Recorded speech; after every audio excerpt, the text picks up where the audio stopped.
Hello there. In this video, we're going to be taking a look at some of the most terrible blunders by one of the strongest grandmasters in the world right now, and that's no other than Filipino-born super grandmaster Wesley So. He's just won the Tata Steel tournament, one of the strongest tournaments in history, and he came 1 point above Magnus Carlsen. So he played an incredible tournament, and some of his games were spectacular. He didn't lose a single game, and his chess just looked so good. But as we know, grandmasters are human also, and that's why we're making this video. I'll tell you my thoughts about Wesley's chances of becoming world champion later on. But right now, let's focus on his blunders. And we're going to start off with this one. This game was played in a simul. Wesley is white and he's playing against Nathan Hoover. This is a simul exhibition played in Minneapolis in 2013.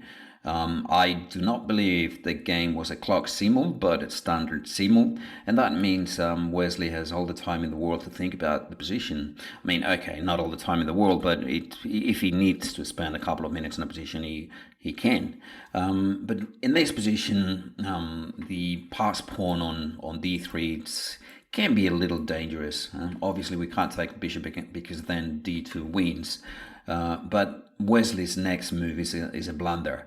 Bishop e3, double question mark, and of course if d2 now, we can go king e2 and everything is under control. However, after bishop takes, pawn takes, knight b2 exclamation mark, Wesley was forced to resign because we can't stop the pawn now.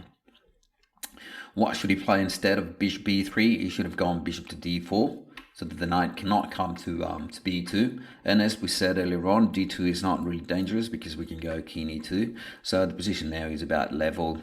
Chances are even. The most likely result would have been a draw. So that was blunder number one. Let's move on.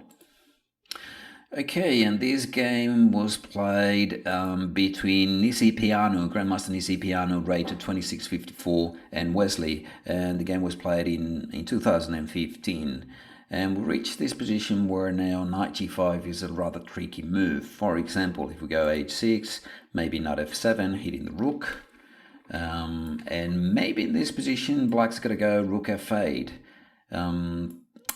Because now if knight takes pawn, well, after rook takes rook, queen takes, and we castle queenside, I think black's got pretty good compensation here. He's got the d4 square.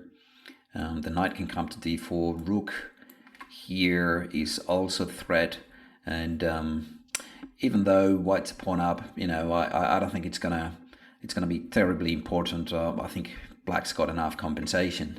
Maybe rook h7 is possible also, but the position is a little bit unclear after this, attacking the pawn. And if knight c8, queen to g4, and it's maybe black can hold with knight there, but it does look a little uncomfortable. Maybe e5 in this position looks interesting.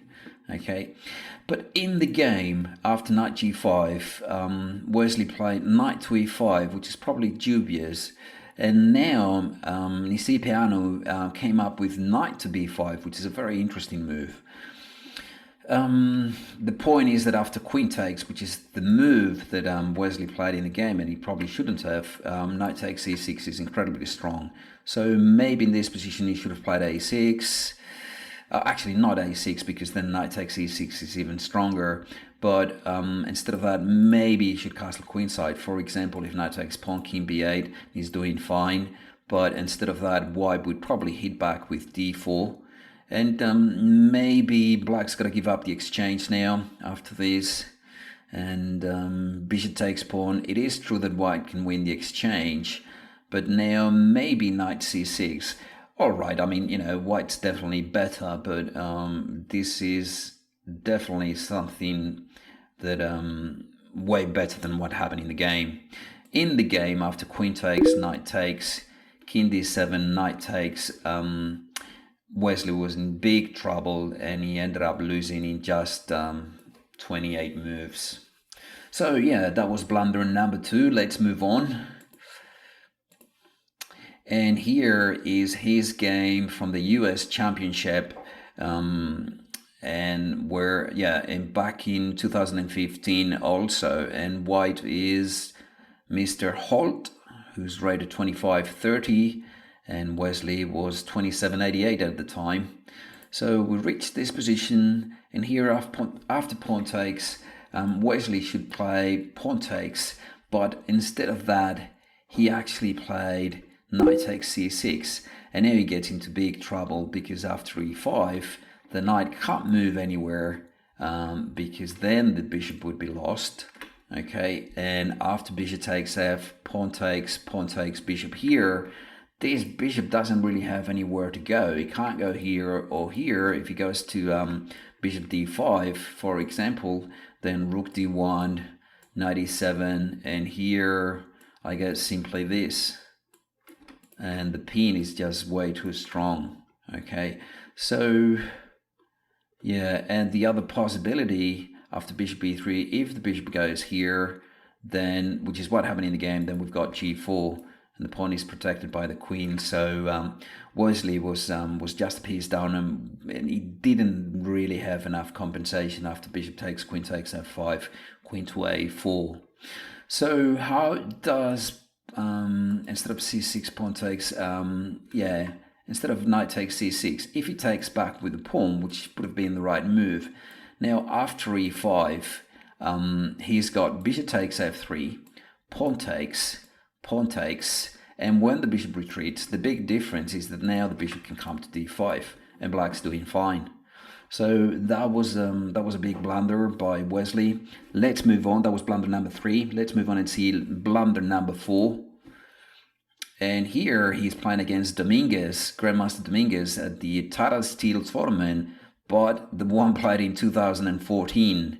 Okay, so we get to this position. It's a Petrov defense, where white's got some initiative on the king side, but after g4, Wesley should have done something about this bishop, you know, and played d4 here.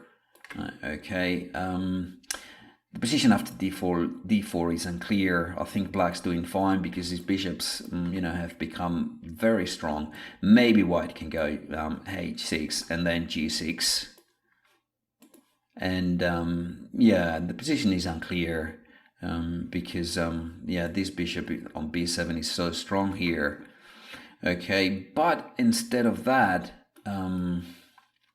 Wesley played g6, which is a big question mark because now white gets to open up lines on the king side. So after pawn takes g5, bishop here, Grandmaster Dominguez, Cuban Grandmaster Dominguez, came up with a beautiful rook to h7 double exclamation mark. And the point now is that if king takes, queen takes, and black is getting checkmated. So, and the problem with rook here is that white's threatening not only just to double up, but also rook takes in many variations, as we'll see now. For example, if c4, queen here, pawn takes, rook takes, exclamation mark, check in here, and it's curtains. I mean, white's winning. So in the game after d4, now white has bishop to c4, hitting f7, and now after, if black goes bishop here, then rook takes, king takes, we swap, queen check, and then the rook comes here. It is true that black's got rook to e1, but he's a piece down after rook takes, so this is completely lost. So after bishop c4, queen to e7, queen to h4, Wesley simply resigned here. For example, bishop takes f3, check, check, queen takes, exclamation mark, check, and g6. Beautiful game by Dominguez, and a surprising defeat by such a strong grandmaster. You know, in this position, g6. I mean, you know, white's opening up lines. You're actually helping white to open up lines. So it's a very surprising blunder by Wesley. So that was blunder number 4. Let's move on with blunder number 5. And this is a position that happened in a team championship and Wesley was wide against Grandmaster Fedorchuk, and in this position, which is rather complicated, Black now played knight to c8, and apparently Wesley had to take on e5 and then d7, and then the position remains unclear.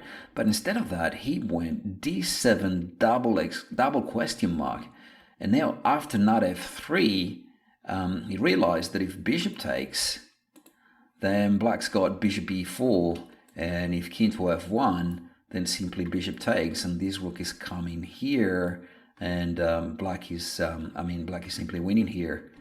Okay, rook here is an unstoppable threat. So in the game, after knight f3, Wesley played king here, but after bishop e3, he was checkmated with this move, because if bishop takes, rook to g1. A rather shocking blunder by Wesley in a position where it was very complicated, but still a move like rook to e5, not that difficult to find. I mean, you should have seen that knight f3 was a threat here. So yeah, that was blunder number 5, and let's move on to the last blunder number 6 against Grandmaster Giri. Played in the Netherlands in 2010. Okay, we're going back a long time, but Wesley was 26-56 at the time, and the following position was reached, where Giri now played knight to d1, which is probably his best chance. Because now if rook takes, then Black's got rook to f1. But even this position should be winning for white. King takes, you take here. Now you defend the pawn on c3, and you're threatening to take that pawn on d5. And if then queen to g5, then I guess something like pawn takes pawn, and now bring this bishop back to life. I mean, you've got 3 pieces and the rook to compensate for the queen. I mean, if you think about it, 3 pieces often compensate a whole queen, are worth about it, the same as a queen, and then you've got an extra rook. I mean, white should be winning. But okay, so after knight d1, white played rook queen to c1, which is not a very good move, but it doesn't really lose anything yet. Then Giri played queen to g3, and here comes a big blunder, because in this position, after queen takes, rook f2, queen f1, because there's no other way to stop the threats against g2. Rook takes. This is like not such a good version compared to the position that we just saw, because now after h6, Black's got 2 threats here, and still this position should be better, but not as good as before. And if bishop b2, pawn takes, and Giri has some drawing chances. Okay, but the big blunder that Wesley made here is knight to e2, unbelievable blunder, because now he was checkmated after rook to f1. What a swindle from Giri, and it reminds me of the game that Carlsen lost in the Tata Steel tournament 2017 also. I mean, he sometimes gets away with these swindles, these Giri. Anyway, my thoughts on Wesley. Can he become world champion? Well, being number 2, obviously he's got very good chances. I think his chess is just amazing. He plays so well. He plays simple positions incredibly well. He calculates really well also. We've seen these blunders from his games, but some of them were, pretty old games, and he hasn't really made big blunders over the last, 6 or 12 months in serious games.